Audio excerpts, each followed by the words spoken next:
بەرحال سەبارەتی پرۆسێسە هەناردەکردنەوە نەفتە هەرێما کوردستانی برێژ دکتۆر فۆرات موسەوی ڕێبەبەری ناوەندە عێراقی بۆ ئەنەرژیە ji بەغداد gelmê دکتۆر دەماتە باش بێ ئەوە کو ئەم دشۆپینین هەم ji aliyê fەرمیê بەغدا و هەم هەولێرê bêguman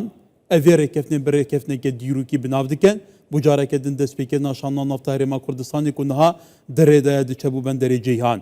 Tu wekû taybetmendê vî biyavî gel û vê prosesê ça dişopînî.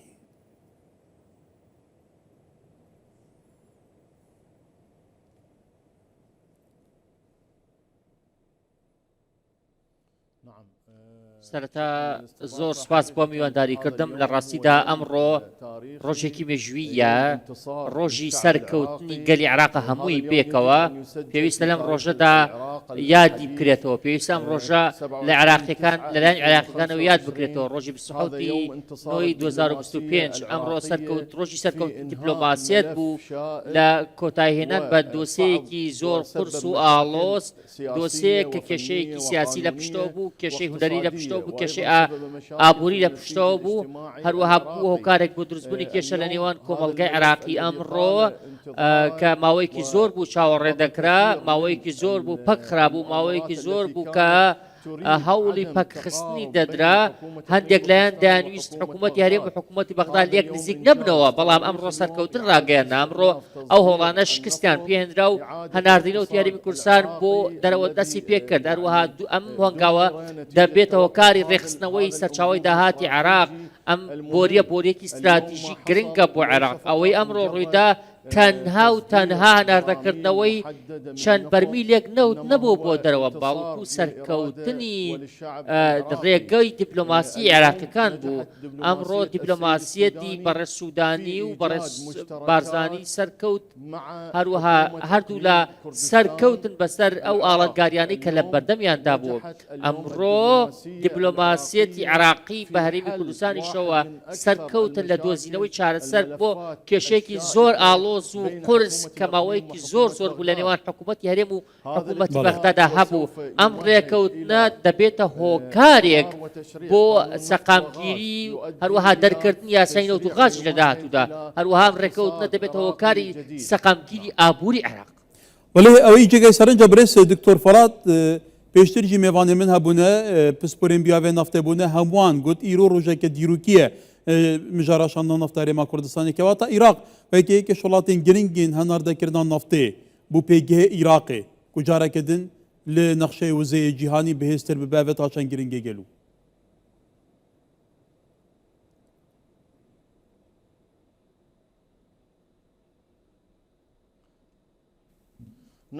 بەڵێ عێراق وەک ئەوەی کە دووەم بەرهەمهێنەری نەوتە لە ئۆپێکدا خاوەنی کارتێکی زۆر زۆر گەورەیە بە تایبەتی لە بازاڕە جیهانیەکاندا خاوەنی نەوتێکی زۆرە ئەم جیاوازی کە هەبوو لە ڕابردوودا لە نێوان حکوومەتی هەرێم و حکوومەتی بەغدادا دەربارەی هەناردەکردنەوەی نەوتی هەرێمی کوردستان زیانی زۆر بە ئابڕووی عێراق گەیاندبوو لەسەر ئاستی نەودەوڵەتی زیانی بە بازاڕی ئابووری گەیاندەبوو زیانی بە کۆمپانیەکان گەیاندەبوو زیانی بە ژینگەی و بەرهێنان گەیاندەبوو لە عێراقدا کە ئەو کۆمپانیانە هاتبوون بۆ عێراق زیانی لە ئابڕووی عێراقدا بوو ئەم ڕێکەوتنی کە کراوە بێگومان ڕێکەوتنی هەناردەی نەوت دەبێتە هۆکارێک بۆ گێڕانەوەی متمانە لای کۆمپانیا جیهانیەکان دەبێتە هۆکاری گێڕانەوەی متمانە لەلایەن بازاڕی وزەی جیهانیەوە لە ڕاستیدا هەر جۆرە کێشەیەک هەر جۆرە کێشەیەک کە دروست بێت لە جیهاندا دەبێت هۆکاری دروستبوونی ناهاوسەنگی هەر بۆیە ئەم ڕێکەوتنە کراوە هاوسەنگی دەگەڕێتەوە دەبێت هۆکارێک بۆ دابەشکردنی سامانی عێراق بە شێوەیەکی دادپەروەرانە تەنها کاریگەری لەسەر عێراق نابێت بەڵکو کاریگەری لەسەر دەرەوەش دەبێت بە شێوەیەکی ڕاستەوخۆ کاریگەری لەسەر بازاڕی وزە دەبێت چونکە هەبوو دەوڵەتانی جیهان بە تایبەتی لە ئۆپێک بیرمان نەچێت کە ئەوروپا و وڵاتانی ئۆپێکیش پێشوازیان لەم ڕێکەوتنە کردووە چونکە دەبێت هۆکاری سەقامگیری سیاسەتی نەوتی عێراق دەبێت هۆکاری سەقامگیری ئابووری عێراق تەنانەت کاریگەری لەسەر بازاڕی وزەی جیهانیش دەبێت بەڵێ کەواتە بێگومان ئەمریکا ژیک پشتەوانیەوەیەکی دیکە ئەvê تا چەند پشتڕاستکی دەدە کۆمپانیۆنە بەرئینانە بیاڤە نەفتەیە لەسەر ڕاستی جیهانی ku pêtir bêne Iraqê berhem anînê di biyavê naftê bikin kertên nafteyê Iraqê pêtir vejînin jêrxaneyê pêştir bikin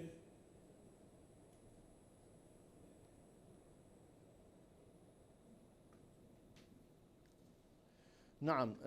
طبعا گومانی تێدا نییە ئەم پرۆسەیە وەکو باسم کرد دەبێت هۆکاری ڕخساندنی ژینگەیەکی سەقامگیر بۆ کۆمپانیایەکی زۆری جیهانی کە پێشتر دەترسان بێنە عێراقەوە پێشتر دەترسان وەبەرهێنان بکەن لە کەرتی وزەی عێراقدا دەترسان بێن و دۆزینەوەی نەوت و غاز بکەن ئەمە شتێکە شتێکی دیکەشەیە کە پێویستە سەرنجمانە سەری بێت ئێستا هەموو کۆمپانیا بیانیەکان بە تایبەتی ئەوانەی کە لە هەرێمی کوردستان کار دەکەن دەتوانن لە باشوور و ناوڕاستی عێراقیش دەزۆ بڕێنان بکەن ئێستا دەتوانن بێن لە عێراقش دۆزینەوەی نەوت و غاز بکەن ئەمەش گۆڕانکاریێکی زۆر جۆریە گۆڕانکاریێکی زۆر گەورەیە لە پیشەسازی نەوتیدا پشتیوانی ویلایەتە یەکگرتووەکانی ئەمریکا پشتیوانێکی زۆر ڕۆن و سەرەکی بوو لە پێناو گەڕانەوەی هاوسەنگی بۆ بازاڕی وزەی جیهانی ئەمریکا ئەمەی کرد لە پێناو بازاڕی وزەی جیهانیدا ئێستا بیرمان نەچێت کە کێشێکی زۆر لە بازاڕی جیهاندا هەیە سزا لەسەر ئێران و رووسیا هەیە بەهۆی ئەو سزایانەوە کێشە کەوتۆتە بازاڕی نەوتەوە کێشە کەوتۆتە پیشەسازی نەوتەوە هەر بۆیە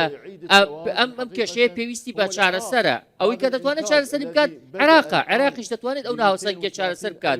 سەرەتا لە 1990 بەرمیل لە عێراقەوە لە خودداری کوردستان و هەناردەی بازاڕەکانی ژیان دەکرێت بێگومان لە داهاتوودا زیاتریش دەبێت ئەمەش کاریگەری زۆر دەبێت لەسەر ئەوەی کە کۆمپانیا گەورەکانی جیهان ئەوانەی دیکەش کە نەهاتوون بێن و بەرهێنان بکەن.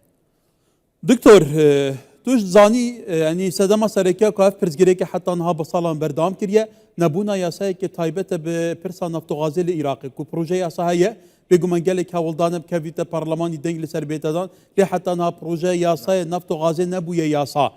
Tu nabînî gelo eva rekevna hatiye kirin penceke demkiye her çawa be pêwîst e yasayek hebe tişxwe Iraqê weke te gotî duhem welatê berem anîna naftê ye duhem welatê OPEC e kewate heta niha yasayekê taybet bi gaz û naftinî ne. تاچان گیرین گاو یاسا بیت درکرین گاو یاسا بیت درکرین گلو مجارا اداره کردن روشا و زیل عراق دی چابید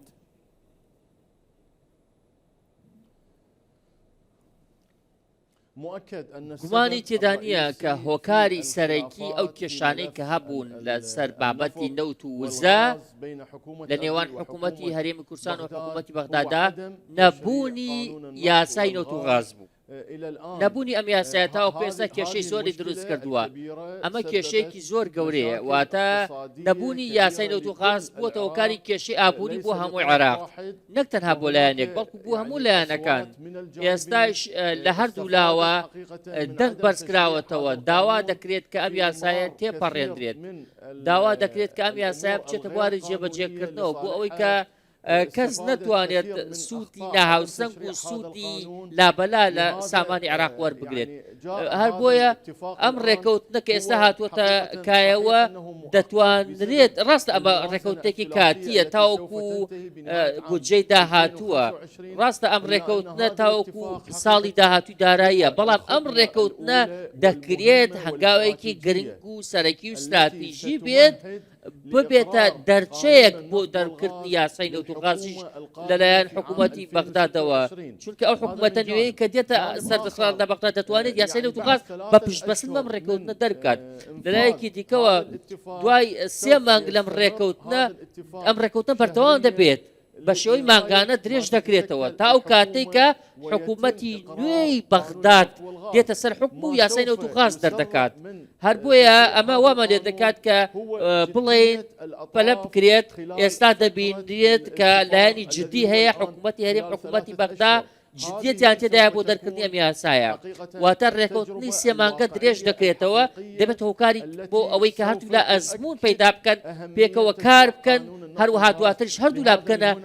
ڕەشنووسێک بۆ ئەوەی کە یاسای نەوت و غاز بچێتە بواری جێبەجێکردنەوە چونکە ئەم ڕێکەوتنی ئەمڕۆ ڕێکەوتنێکی مێژوویە. بله دکتۆر هەڵبەتە ئەvە کەڤنە شوپیەکە مخابن هوسایە يعني پشتی 2003 تایبەتی 2005 حتا نها gelek rêkeftin navbeyna Herêma Kurdistanê hikûmeta Iraqê hatine kirin destûr heye yasa li parlemanî derçûne lê pabendî pêve nebûye kewata ew rêkeftina hatiye kirin ku her aliyek heta aliyê taybetmend jî weke cenabê te bi destkeftiyekê dîrûkî binav dikin ta çend giring e weku gelek rêkeftinê dî berbez bûne hêne çêkirin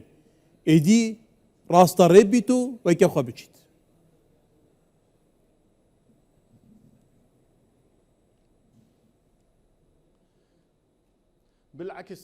بە پێچەوانەوە من وای دەبینم کە ئەم ڕێکەوتنە هیچ بربەستێکی سیاسی ناهێڵێتەوە، هیچ بربەستێکی هونەری ناهێڵێتەوە، چونکە ئێستا ئەم ڕێکەوتنە شەفافێتی تێدایە، هەموو لایەنەکان لەسەرەوە ڕێکەوتن کە ڕێکەوتنەکە شەفاف بێت. لەلایەکی دیکەش ئەو ناکۆکیانەی هەبوون یاخود ئەو ڕێکەوتنانەی پێشوو هەبوون بەردەوام نەبوون، چونکە بە شێوەی تاکلایەنە ئەنجام دراون. بەڵام ئێستا ڕێکەوتنەکە گشتیە، هەردوو حکوومەتەکەی تێدایە، کۆمپانیەکانی تێدایە، لەلایەکی دیکەیشەوە لایەنی نێودەوڵەتی تێدایە کە ئەمریکای و پشتیوانی ئەم ڕێکەوتنیان کردووە. هەروەها کۆمپانیەکان ڕۆڵێکی گەورەیان هەیە لەم ڕێکەوتنەدا، کۆمپانیەکانی نەوتی هەرێمی کوردستان کە ماوەکانی ڕابردوو ئەم کۆمپانیانە هۆکاری سەرەکی بوون بۆ ئەوەی کە ڕێکەوتن دێتەکایەوە.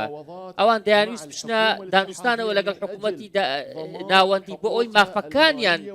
دەستەبەرکرابێت لە ڕووی داراییەوە. حکوومەتی عێراق لەم بابەتە تێگەیشت، هەروەها وەڵامی دایەوە، زۆر بە نەرمی هاتە پێشەوە. ئێستا حکوومەتی بەغدا بە نەرمی هاتوتە پێشەوە بەرامبەر کۆمپانیەکانی نەوت. هەر لەبەر ئەوە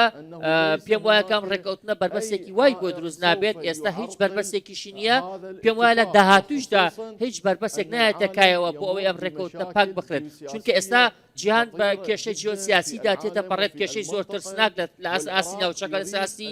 جیهان. عێراق دەیەوێت ڕۆڵێکی سەرەکی هەبێت لە سەقامگیرکردنی بازاڕی وزە لە ناوچەکەدا. بۆیە بەندەکانی ئەم ڕێکەوتنە تەواوکاری سەقامگیری بازاڕی وزەن. ئێستا حکوومەتی هەرێمی کوردستان و حکوومەتی بەغداد ئەگەیشتووەتە ئەو بڕوایەی کە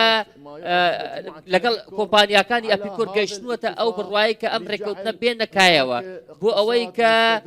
ئابووری عێراق بەرەو پێشەوە بچێت لە داهاتوودا. والبرز دكتور فرات موسوي ريفا برين نافندا عراقي بو انرجيه لبغداد جلمه بو جالي سباس دكتور